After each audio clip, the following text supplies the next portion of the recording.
الفاتحة. أعوذ بالله من الشيطان الرجيم. بسم الله الرحمن الرحيم. الحمد لله رب العالمين الرحمن الرحيم مالك يوم الدين إياك نعبد وإياك نستعين اهدنا الصراط المستقيم صراط الذين أنعمت عليهم غير المغضوب عليهم ولا الضالين. السلام عليكم ورحمة الله تعالى وبركاته. بسم الله الرحمن الرحيم. الحمد لله رب العالمين نحمده ونستعينه ونستهديه ونستغفره ونتوب إليه ونعوذ بالله من شرور أنفسنا ومن سيئات أعمالنا من يهده الله فلا مضل له ومن يضلل فلا هادي له.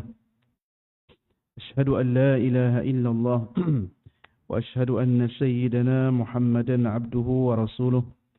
اللهم صل وسلم وزد وبارك على سيدنا ومولانا محمد وعلى آله وصحبه ومن تبعهم بإحسان إلى يوم الدين. رب اشرح لنا صدورنا ويسر لنا أمورنا واحلل عقدة من ألسنتنا يفقه أقوالنا. اللهم أخرجنا من ظلمات الوهم وأكرمنا بنور الفهم وافتح علينا بمعرفة العلم وسهل أخلاقنا بالحلم وجعلنا ممن يستمعون القول فيتبعون أحسنه. آمين يا رب العالمين. Yang saya muliakan tuan-tuan imam, para ahli jawatan kuasa, muslimin dan muslimat, ibu-ibu, ayah-ayah, tuan-tuan dan puan-puan yang dirahmati oleh Allah Subhanahu wa taala sekalian.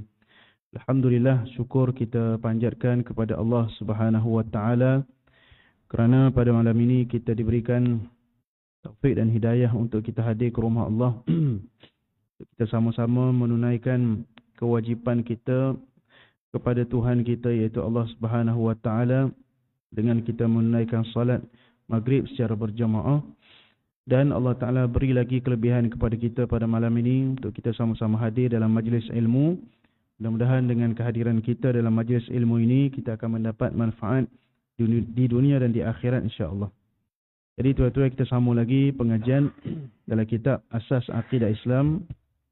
Yang mau minta maaf kerana tak hadir 2 kali.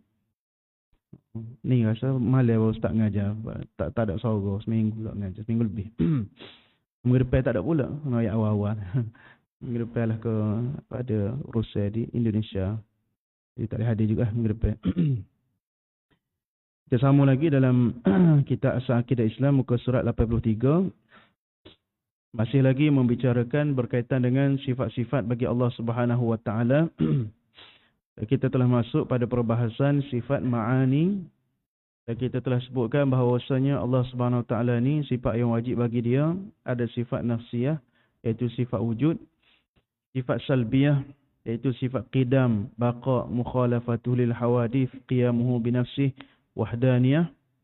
Kemudian ada sifat dalam kategori sifat ma'ani, iaitu makna-makna yang ada pada zat Allah Subhanahu wa taala. Sifat yang merupakan makna yang ada pada zat Allah Subhanahu wa taala. Kalau sifat nafsiyah ialah zat Allah taala sendiri. Kalau sifat salbiyah ialah sifat yang tidak ada maknanya pada zat Allah. Cuma dia menafikan apa yang tidak layak, menafikan segala kekurangan, kelemahan bagi Allah. Maka sifat ma'ani ini sifat yang ada pada zat Allah. Ke bahasa Arab sebut qa'imatun bidzatihi. Sifat yang ada pada zat Allah Subhanahu wa taala. Sehingga para ulama sebut sekiranya dibuka hijab, maka kita akan lihat sifat ini pada zat Allah Subhanahu wa taala. Kalau nak beri faham, walaupun perumpamaan manusia dengan Tuhan ni jauh, rupanya kita kata kalau manusia ni bukti dia mendengar, maka dia ada telinga. Maka telinga itu dapat dilihat pada zat manusia itu sendiri. Mata itu dapat membuktikan dia tu boleh melihat. Tapi Tuhan ni mendengar tidak dengan telinga, melihat tidak dengan mata lah. Tapi sifat itu ada pada zat Allah dan boleh dilihat pada hari akhirat kelak. Jadi 7 sifat ma'ani. Yang pertama yang kita telah bincangkan pada pengajian sebelum ini, iaitu sifat kudrat bagi Allah Subhanahu wa taala, sifat berkuasa. Kemudian pada malam ni kita sambung sifat yang kedua, iaitu sifat iradat. Sifat Allah bersifat dengan berkehendak. Qala al-musannifu hafizahullah, Allah berkemahuan sendiri atau berkehendak berkemahuan serupa itu. Iaitu setiap apa yang berlaku adalah mengikut kehendak dan kemahuan serta pilihannya sendiri, bukan kerana terpaksa, tersalah dan lainnya. Ini menunjukkan iradatnya ataupun kehendaknya Allah itu pada azali lagi, iaitu ia ataupun dia menentukan sesuatu perkara yang mungkin itu perkara yang harus, mengikut apa yang harus baginya. Jadi sejak pada azali lagi Allah Subhanahu Wa Taala telah berkehendak. Kehendak ni maknanya Tuhan telah menetapkan. Kehendak ni mana kita, contoh kita ada kehendak untuk makan. Kita ada kehendak untuk makan, bermakna kita berniat untuk makan.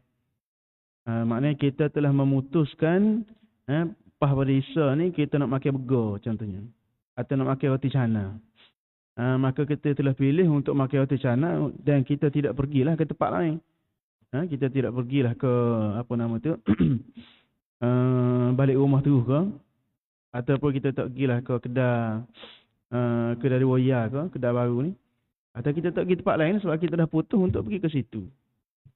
Jadi makna Allah SWT berkehendak, Allah Ta'ala menetapkan, memutuskan sesuatu bagi sesuatu makhluk. Sesuatu makhluk yang harus. Contohnya Allah Subhanahu Wa Ta'ala telah berkehendak supaya kita semua ni menjadi orang Melayu. Kita semua ni menjadi orang yang duduk di Pasir Tumbuh. Kita semua ni menjadi orang yang mukmin beriman. Kita semua ni menjadi orang yang Muslim. Kita semua ni menjadi orang yang saleh. Maka itu semuanya kehendak Allah SWT, bermakna Tuhan telah memutuskan kepada kita ni dengan ketetapan-ketetapan yang harus bagi kita. Itu maksud kehendak Allah. Dan disebut di sini kehendak Allah Ta'ala itu bukan kerana terpaksa. Maksudnya tidak ada perkara yang berlaku dalam alam ini, melainkan semuanya Allah Ta'ala lakukan dengan kehendaknya dan bukan Allah Ta'ala lakukan dengan paksaan daripada sesiapa pun. Dan itu berbeza dengan kita kata Mu'tazilah. Mu'tazilah dia kata Tuhan ni kena buat yang baik sahaja. Dan yang perkara yang tidak baik itu dilakukan oleh manusia itu sendiri. Itu kembali kepada asal makna baik dan buruk itu asal daripada siapa. Baik dan buruk itu ditentukan oleh siapa. Baik dan buruk itu ditentukan oleh kita ke? Atau baik dan buruk itu ditentukan oleh Allah? Jadi Mu'tazilah kata baik dan buruk itu ditentukan oleh akal. Satu peribahasa lah. Baik dan buruk itu ditentukan oleh siapa? Allah ke? Kita. Kalau orang kafir, dia kata baik dan buruk itu kita tentu. Bukan setakat baik dan buruk. Lelaki perempuan itu pun kita sendiri tentu. Sebab tu orang kafir, orang barat lah ni, duk main LGBT itu maknanya dia kata lelaki ialah apa yang ditentukan oleh seorang itu lelaki. Maknanya kalau dia nak putus diri dia tu lelaki, maka lelakilah. Kalau dia nak putus dia tu perempuan, maka perempuanlah. Maka kebenaran itu tidak mutlak. Kebenaran itu ialah apa yang dia fikir. Dia fikir dia tu ada batal. Tapi kalau dia fikir dia tu perempuan, maka jadi perempuan. Maka hakikat satu perkara itu bersifat kita kata apa? Subjektif, bukan subjektif. Relatif, bergantung pada orang itu. Tak lepas dalam Islam tak. Dalam Islam ni jelas. Maknanya kalau lelaki ni ialah orang yang dilahirkan ada alat kemaluan lelaki. Itu lelaki. Ada organ pembiakan lelaki. Maknanya dia ada telur, testis. Lelaki. Perempuan ni ialah orang yang ada alat kemaluan perempuan. Dan dia juga ada organ pembiakan perempuan. Ada rahim. Itu perempuan. Itu cara orang Islam ataupun doktor-doktor sendiri pun perubatan pun putus lagu tu. Tapi orang kafir, lelaki itu ialah apa yang orang itu kata dia lelaki. Jadi, tak ada orang yang boleh persalahkan dia kalau dia kata dia perempuan walaupun dia lelaki. Balik-balik. Jadi maksudnya yang menentukan kita ni baik, menentukan sesuatu perbuatan itu baik dan buruk adalah Allah. Jadi kalau Allah Subhanahu Wa Taala nak tentukan satu perkara itu baik, maka Allah Taala nak tentu perkara itu buruk, maka buruklah dia. Bukan kita yang menentukan. Tapi Mu'tazilah kata Allah Subhanahu Wa Taala hanya buat yang baik sahaja. Dan tujuan Mu'tazilah kata begitu bukan kerana Mu'tazilah tu kafir, Mu'tazilah tu orang Islam. Tapi kerana dia tak menisbahkan perkara yang buruk itu kepada Allah. Mengikut pemikiran dia. Dia rasa Tuhan tu tak perlu ada hak buruk-buruk tu Tuhan buat. Mengikut pemikiran dia. Sedangkan bagi Allah SWT, baik dan buruk tu sama ya. Baik dan buruk tu sama ya. Allah Ta'ala yang berkata ini baik, Allah Ta'ala kata buruk, hak kadar asalnya sama ya. Kemudian kita tinggalkan yang buruk, buat yang baik. Buat perintah Allah, tinggalkan larangan Allah. Itu satu perkara lah. Ada satu bahasa lagi. Asal bagi manusia tu baik ke buruk? Asal bagi kejadian manusia ni, dia ni bersifat orang baik ke orang yang tidak baik? Kalau kita orang Islam, kita kata setiap bayi itu dilahirkan dalam keadaan fitrah, dalam keadaan suci. Maknanya setiap orang itu asalnya baik. Setiap orang itu asalnya dia keadaan baik. Fitrah bermakna dia tu cenderung untuk melakukan kebaikan. Dia tu cenderung untuk beramal ibadah. Cenderung untuk mengikut agama yang benar. Itu asal manusia. Tapi setengah-setengah orang tak begitu. Seperti agama Kristian. Kristian dia kata, setiap orang yang lahir itu, dia lahir dalam keadaan the original sin. Dia keadaan dia tu ada dosa yang dibuat oleh Nabi Adam dulu. Maka dia kena dimandi, dia baptize. Maka seorang kanak-kanak yang tidak dibaptize, maka dianggap kafir. Bahkan orang perempuan yang meninggal kandungan dia tu dalam keadaan dia belum dibaptize lah, maka perempuan itu tak boleh, perempuan itu sendiri tidak boleh mendekati gereja kerana mati anak yang kafir dalam kandungan dia. Itu berat lah. Maknanya budak-budak ni asalnya kafir, dia kena baptize dulu, barulah dia diselamatkan oleh Yesus. Barulah dosa dia diampunkan oleh Yesus. Jadi itu kefahaman lain lah. Tadi kita Mu'tazilah, ni Kristian. Jadi nak katanya tuan-tuan bahawasanya agama kita ni mengatakan Allah Subhanahu Wa Taala yang menetapkan baik dan buruk, dan Allah Subhanahu Wa Taala berkehendak perkara yang baik dan perkara yang buruk tanpa dipaksa oleh sesiapa. Dan bukanlah bermakna bila Allah Ta'ala berkehendak perkara yang buruk itu, makna Tuhan nak benda yang tak molek. Kerana semua berlaku dengan hikmah kebijaksanaan Allah Subhanahu Wa Ta'ala. Dan semuanya kita kata semuanya baik. Benda yang buruk pun baik. Benda yang tak buruk pun, benda yang baik pun baik. Benda yang buruk pun baik di sisi Allah. Kerana ada di sana ada pembalasannya, ada keadilannya dan sebagainya. Baik. Pelaksanaan kudrat Allah ke atas sesuatu adalah selaras dengan iradatnya yang mutlak. Jadi kudrat Allah itu selaras dengan iradat Allah. Dan benda itu berlaku seiring. Maksudnya tidak kita kata Allah ni iradat dulu baru kudrat. Kudrat ni Allah Ta'ala menjadi berkuasa lah. Berkuasa menjadi, berkuasa bagi rezeki, berkuasa menghalang, berkuasa apa semua ni. Dia berlaku dengan kehendak Allah. Jadi kuasa Allah itu bertepatan dengan kehendak Allah. Maka tidak berlaku sesuatu kuasa Allah yang tidak bertepatan dengan kehendak Allah. Seperti mana disebut oleh Mu'tazilah juga. Kerana Mu'tazilah kata ada benda yang kalau kita kata semua perkara yang Allah Ta'ala reda, Allah Ta'ala buat. Mu'tazilah kata semua perkara yang Allah Ta'ala suka, Allah Ta'ala buat. Tapi semua perkara yang Allah Ta'ala tidak reda, Allah tak buat. Semua perkara yang Allah Ta'ala tidak suka, Allah Ta'ala tak buat. Berbeza dengan kita. Kita kata, ada benda yang Allah Ta'ala tidak reda. Allah Ta'ala tidak reda, tapi Allah berkehendak. Ada benda yang Allah Ta'ala benci, tapi Allah Ta'ala berkehendak. Bukan kerana Allah Ta'ala buat benda yang dia benci. Tapi Allah Ta'ala berkehendak membuat satu perkara dengan hikmah dan kuasa Allah, walaupun Allah SWT memurkai perkara itu. Contohnya apa? Contohnya, kafirnya orang yang kafir. Orang kafir itu semuanya tidak diredai oleh Allah. Semuanya Allah Ta'ala murka.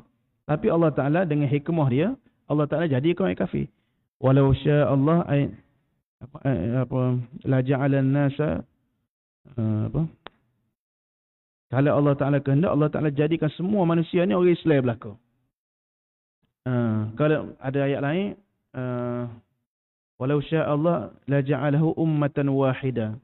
Kalau Allah Ta'ala kehendak, Allah Ta'ala nak satu belaka umat Islam. Satukan semua umat manusia. Tapi Allah Ta'ala kata wala yazaluna mukhtalifin. Tapi manusia itu sentiasa dia balah. Dan balas tu adakah Tuhan nak kita balas? Wala yazaluna mukhtalifin. Kerana itu berlaku dengan kehendak Allah. Allah tak suruh kita balas, tapi Allah berkehendak untuk kita balas. Dengan hikmah Allah, dengan kebijaksanaan Allah. Jadi, kita mengaji ilmu akidah, maka kita katakan boleh jadi Allah SWT berkehendak sesuatu perkara yang Allah Ta'ala sendiri tidak suruh.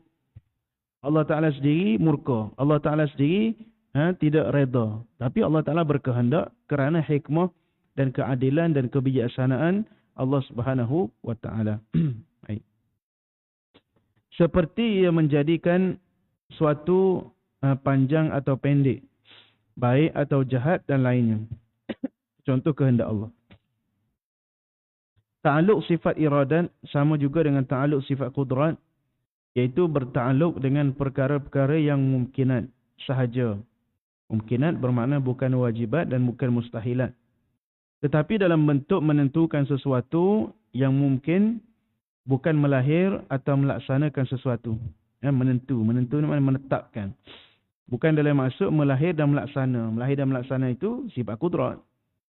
Sifat iradat ni dia menentu, netak, nak buat gapo.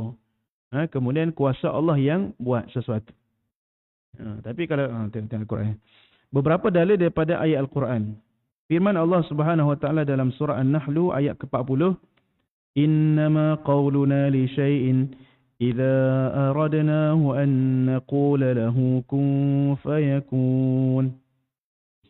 Maksudnya sesungguhnya perkataan kami, iaitu Allah, bagi sesuatu apabila kami mengkehendakinya, hanya kami berkata kun. Kun tu maksudnya jadilah. Bukan tansoah tu, jadilah. Maka ia terus jadi. Jadi serupa dengan ayat Quran surah Yasin, innama amruhu, sesungguhnya urusan Allah, idza arada syai'an, tak kala dia berkehendak, berkehendak untuk melakukan sesuatu, ay yaqula lahu, maka Tuhan berkata kun, jadilah, fayakun, maka jadilah dia. Jadi dalam ayat tu kita tengok adanya kalam Allah, iaitu Allah Ta'ala berkata dengan kun. Tetapi tidak dilihat pada ayat tu kuasa Allah. Hanya disebut iradat Allah. Iradat Allah, idza arada syai'an, apabila dia nak sesuatu, maka dia berkata kun, fayakun, maka jadi selalu. Jadi dengan kuasa Allah lah. Tak perlu dengan kita ni. Kalau kita nak buat rumah, kena buat plan dulu. Kena beli pasir, beli seming, beli sebagainya. Tuhan ni kata kun. Kun ni pula dua perkataan yang kita kata paling rekah lah. Kaf, nun. Lepas tu kita doa surah Yasin tu. Innama amruhu bainal kafi wan nun. Urusan Tuhan ni antara kaf dengan nunnya. Bila kaf temu dengan nun, jadi selalu. Disebut kun fayakun. Maka Tuhan, dan para ulama sebut, jadi sebenarnya kun fayakun itu bukan Allah Ta'ala sebut kun. Bukan Allah Ta'ala kata kun. Tapi bermakna Allah Ta'ala berkehendak untuk menjadi. Dia adalah peribahasa bahasa Arab, sebab Tuhan kata ay yaqula lahu, dia berkata kun. Jadi kalau mengikut bahasa Arab, dia berkata tu bermakna dia kata tu, soalnya kalau kita kata, kita dikata dalam hati. Kerana dia nak lah. Dia nak berkehendak berlaku sesuatu, maka berlaku sesuatu. Tak nanti Tuhan sebut kun. Jadi perbuatan Allah Subhanahu Wa Taala ni hanya berlaku dengan kehendak Allah. Apa sahaja Allah nak berlaku, maka akan berlaku. Baik. Jadi maka ia terus jadi. Apa nak kata ni? Hilang dah. Kun fayakun. Apa nak ayat? Dalam surah Maryam, Allah SWT sebut berkaitan dengan kejadian Nabi Isa AS. Wa kalimatuhu allati alqaha ila Maryam wa ruhum minhu. Dan kalimah yang Allah Ta'ala lemparkan kepada Maryam. Kalimah. Kalau putih kata the God's word. Ini kalimah Allah. Sebab apa jadinya Nabi Isa AS? Kerana kalimah, kerana perkataan. Dan perkataan itu, kalau kita tengok dia kitab tafsir, ialah perkataan kun. Jadi Nabi Isa AS jadi, tidak menjadi dengan perantaraan seorang bapa, tidak menjadi dengan perantaraan adanya perkahwinan, tapi terjadi dengan perantaraan kalimah, disebut perkataan kalimah. Dan kalimah itu ialah kalimah kun. Jadi Tuhan nak jadi seorang anak tanpa perantaraan bapa boleh, dengan kehendak Allah. Jadi Allah Ta'ala nak supaya jadinya seorang bayi itu tanpa ayah, boleh. Nak jadinya seorang bayi itu tanpa mak, tadi tanpa ayah, tanpa mak, boleh juga. Iaitu dengan perantaraan lelaki sahaja. Seorang itu berlaku atau seorang itu jadi daripada lelaki. Itu Siti Hawa. Hawa terjadi daripada tulang rusuk Nabi Adam. Jadi maknanya tak perlu pada perempuan pun boleh jadi orang. Dan boleh juga berlaku manusia itu daripada lelaki dan perempuan. Seperti kita. Kadang kita tak dapat. Dapat belaka. Jadi semua daripada kita ni berlaku dengan cara yang normal. Tapi maknanya boleh jadi juga berlaku dengan cara yang lain kerana kun fayakun. Dan boleh jadi juga seorang itu tanpa perantaraan ibu dan ayah. Itu Nabi Adam AS. Tak ada ibu, tak ada ayah. Kun fayakun jadi selalu. Sama juga dengan Allah Ta'ala sebut, Iqra' bismi rabbikal ladzi khalaq. Khalaqal insana min 'alaq. Iqra' wa rabbukal akram. Alladzi 'allama bil qalam. 'Allamal insana ma lam ya'lam. Jadi kata, Iqra' wa rabbukal akram. Bacalah kamu dan Tuhan kamu yang lebih mulia. Dia ada mulia, ada lebih mulia. Karim dengan akram. Alladzi 'allama bil qalam. Itu yang mulia, iaitu dia ajar manusia ni dengan perantaraan dia menulis, maka dia pandai, maka dia mengetahui. Itu dengan cara perantaraan asbab. Tapi Allah Ta'ala juga boleh menjadikan seseorang itu berilmu dengan tanpa perantaraan asbab, iaitu allamal insana ma lam ya'lam. Allah Ta'ala mengajarkan sesuatu dengan cara yang dia tidak ketahui. Mana dia tanpa dengan dia tulis qalam, dia boleh mengetahui. Itulah Iqra' bismikal akram. Iqra' wa rabbukal akram. Tuhan yang lebih mulia ni boleh mengajar kamu tanpa perantaraan asbab. Jadi dunia ni sama ada berlaku dengan perantaraan asbab atau tanpa perantaraan asbab. Kerana semua berlaku bukan kerana asbab. Semua berlaku dengan kehendak dan kuasa Allah. Kita kena faham situ. Jadi pada semua perkara dia akan kita kata berkait lah. Contohlah ni, kapal Sumuk Fatila duk main nak pergi ke Gaza, nak pergi bantuan. Lepas tu Kementerian Luar Israel hari ni keluar kenyataan, dia kata kapal flotila ni, semua ni ialah perancangan Hamas. Dan bertujuan untuk memberi makanan kepada anggota-anggota Hamas. Dia buat gila lah. Israel ni gila semua. Jadi, dia buat satu naratif supaya masyarakat dunia ni tahu kapal-kapal semua ni ialah pembantu-pembantu Hamas. Sedangkan daripada 50 buah negara ni, tak ada seorang pun kita kata ahli-ahli Hamas. Ya, orang mari daripada Barcelona, mari daripada Itali apa semua, cakap orang Hamas lagu tu. Mari daripada Tunisia, mari daripada negara pelik-pelik nak bantu, nak beri bantuan kemanusiaan. Bukan nak bantu Hamas. Maknanya Israel tak beri dah. Kata dia kata kalau nak berlabuh, tak boleh berlabuh di Gaza. Kalau berlabuh di Gaza, dikira membantu Hamas, dah akan boleh buat apa-apa tindakan. Jadi kalau kita kata dari sudut asbab dunianya, habis dah demo ni. Hak gi tu siapa dia? Siapa nama pelakon-pelakon kita, apa semua, Ustaz Mak Tengganu, apa semua, hak gi tu sodah lah demo lagu mana. Kalau kita kata dunia dah, kalau kita kata asbab dunia tu habis dah. Dari Israel kata gitu, maknanya demo ni Hamas dah. Bila Hamas ni boleh serai bila masa. Hak orang Gaza hak tidak Hamas tu pun kena serai dah. Pada demo ni hak kata Hamas pula lagi kena serai. Jadi kita berdoa lah. Berdoa supaya Allah Ta'ala kata kun fayakun, supaya demo ni berjaya selamat. Berapa hari lagi ni? Tak lama dah. Berapa hari lagi? 3, 4 hari, 5 hari lagi. Dia akan sampai ke Gaza. Sama ada sampai ke Gaza atau sampai ke tempat lain, kita tak tahu. Allah Allah. Baik. Kemudian firman Allah SWT yang lain, surah Al-Qasas ayat 68. وَرَبُّكَ يَخْلُقُ مَا يَشَاءُ وَيَخْتَرُ. Maksudnya, dan Tuhan engkau, wahai Muhammad, membuat apa yang ia kehendaki dan ia pilih. Baik, jadi ayat ni sebut, وَرَبُّكَ يَخْلُقُ. Dan Tuhan engkau, yakhluqu maknanya mencipta. مَا يَشَاءُ, apa yang dia kehendaki. Itu sebut tu maknanya kuasa Allah dia cipta. Bertepatan dengan irada Allah apa yang dia kehendaki. Tidak ada perkara yang Allah SWT cipta yang bercanggah dengan apa yang dia kehendaki. Semuanya yang dia buat ni ialah semua apa yang dia nak, baik ke buruk ke. Kalau kita berasa kita ni diuji oleh Allah ke, kita rasa nyesal ke lagu mana ke lagi dalam hidup, kalaulah aku jadi supaya tu email contohlah. Kalaulah aku jadi supaya tu jadi supaya ni. Tak, sebenarnya semua hak Tuhan buat ni semuanya ikut kehendak Tuhan belaka dah. Dia tu jadi email, dia mau jadi tak bela, dia mau jadi tak siap. Tuhan nak belaka gitu tu. Jadi semuanya berlaku dengan kehendak Allah Subhanahu Wa Taala. Kemudian dalam Al-Quran juga sebut wa yakhtar.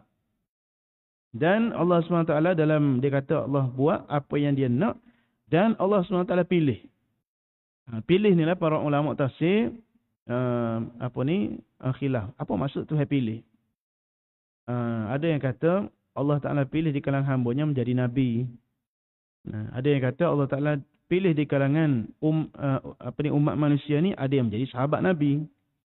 Daripada sahabat nabi tu pilih pula 4 orang yang paling masyhur, 4 orang khalifah. Ada yang kata Allah SWT pilih ni untuk menjadi orang-orang soleh. Orang berjuruh seperti kita ni lah. Alhamdulillah lah Tuhan pilih mari masjid ni berjuruh dah ni. Kau tak berjuruh lagi mari masjid berjuruh dah ni. Orang soleh belaka ni. Minta-minta Tuhan apa lah mana salah silap apa semua tu. Jadi semua berlaku dengan pilihan Allah yang baik.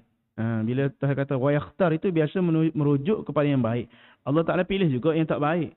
Tapi bila Allah Ta'ala sebut dalam Quran dan Allah Ta'ala memilih, itu bermaksud yang baik.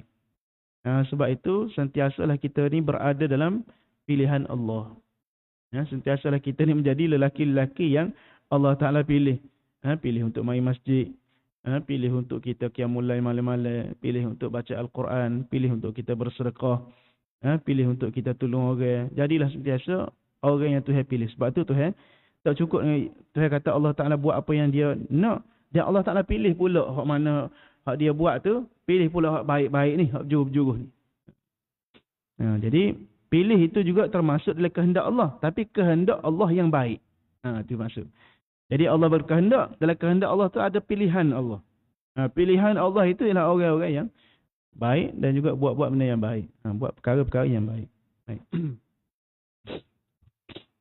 Kemudian ayat yang ketiga, firman Allah Subhanahu Wa Taala lagi berkait dengan kehendak Allah juga. Surah Ali Imran ayat ke-26. Qulillahumma malikal mulk tu'til mulka man tasha' wa tanzi'ul mulka mimman tasha' wa tu'izzu man tasha' wa tudhillu man tasha' biyadikal khair innaka ala kulli syai'in qadir. Ayat ni kita biasa baca adalah pas maya lah. Pas maya maghrib, pas maya subuh kita baca ayat ni. Maksudnya katakanlah wahai Muhammad, ya Allah yang menguasai seluruh kerajaan, Engkau memberikan kerajaan kepada siapa yang Engkau suka dan mencabutkan kerajaan dari siapa yang Engkau suka. Engkau muliakan siapa yang Engkau suka dan Engkau hinakan siapa yang Engkau suka. Di dalam tangan Engkaulah segala kebaikan. Sesungguhnya Engkau berkuasa di atas segala sesuatu. Jadi Allah SWT ni Malikul Mulk. Malikul Mulk makna raja bagi kerajaan Allah. Semua ni adalah kerajaan Allah.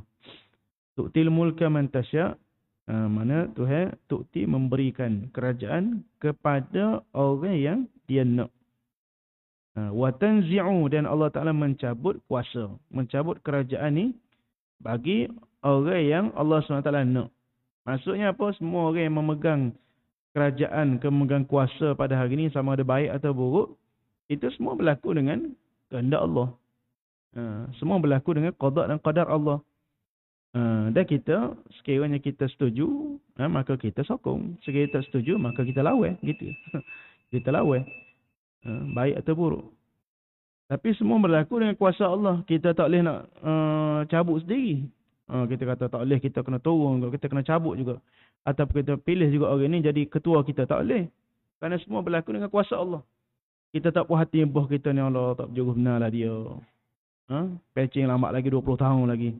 Nak buat mana dah Tuhan pilih dia. Jadi kita berdoa lah pada Allah SWT supaya Allah Ta'ala jadikan lagi baik. Dan bila turun ayat ni, maksudnya umat Islam masih lagi ialah orang Islam ni duduk di Madinah. Maka munafik kata, di ayat ni ialah satu janji Allah SWT kepada orang Islam ni, bahawasanya orang Islam ni nanti akan menguasai Parsi, akan menguasai Rom, kerajaan-kerajaan besar.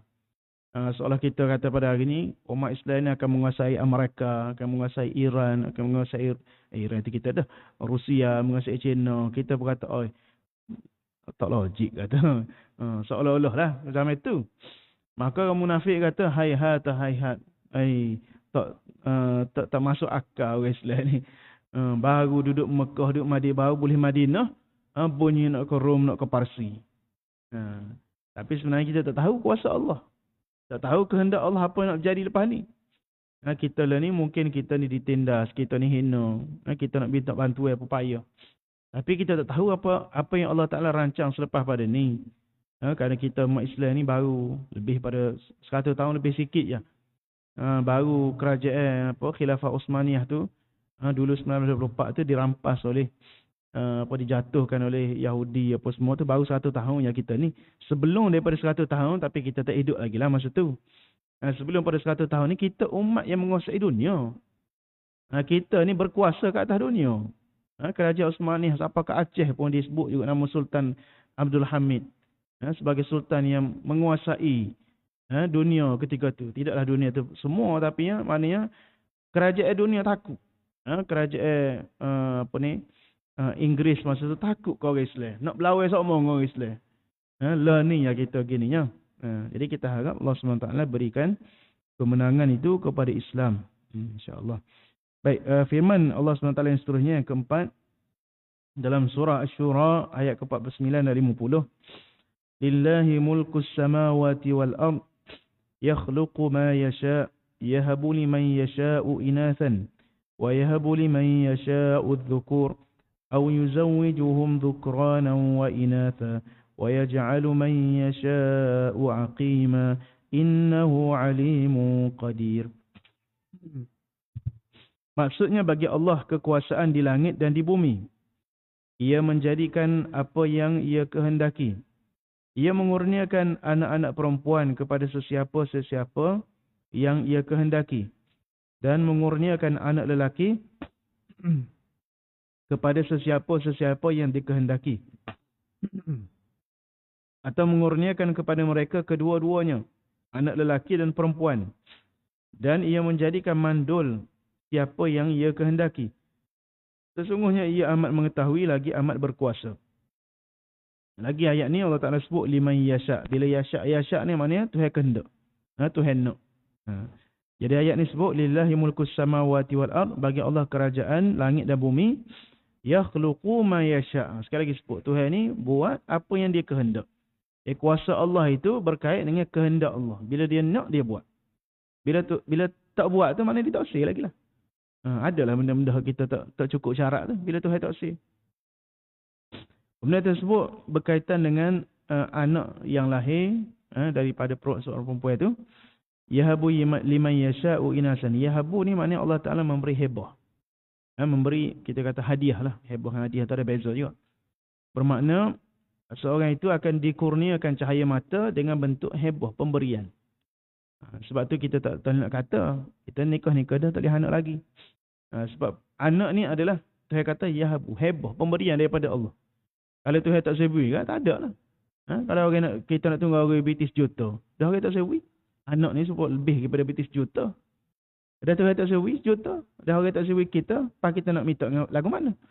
Minta dengan jutawan, tolonglah bagi aku sejuta. Dari tak sebui. Kalau yang nak bui, ya bui lama dah.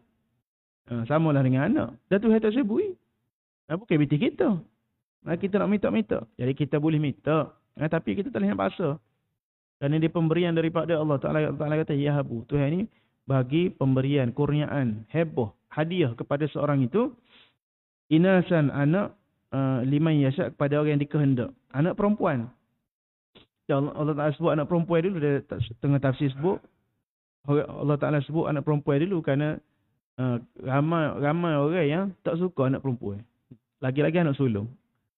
Tak suka anak perempuan. Jadi Tuhan sebut Allah Ta'ala dia akan beri pada orang yang dia kehendak anak perempuan dulu. Supaya kita tahu bahawasanya kalau kita dapat anak perempuan itu bermakna itu adalah kehendak Allah dan pemberian daripada Allah. Tengok orang, 3 orang tu anak perempuan. Apa yang keempat lu perempuan? 5 perempuan juga. Ada seorang sayang buat. Dia anak ramai. Kau 9 orang lah ni. Beranak perempuan. Anak ke-7 baru lelaki. Lepas tu dia berasa nak lagi. Moga dia boleh lelaki. Dia berasa pandai lelaki. Perempuan 2 kali pula. Jadi 9 orang tu. 8 orang perempuan, seorang lelaki yang ke-7. Dia sayang dia tu. Maknanya dia usahalah untuk ikhtiar cari anak lelaki lagu mana, tapi Allah Taala kurnia perempuan pula. Baik, wa yahabu liman yasha'u dzukur, dan Allah Taala mengurniakan bagi sesiapa yang dikehendaki anak lelaki. Setengah tafsir sebut anak perempuan ni Nabi Lut, anak perempuan belaka. Lepas tu kaum dia tu tak usirkan anak dia, anak lelaki juga.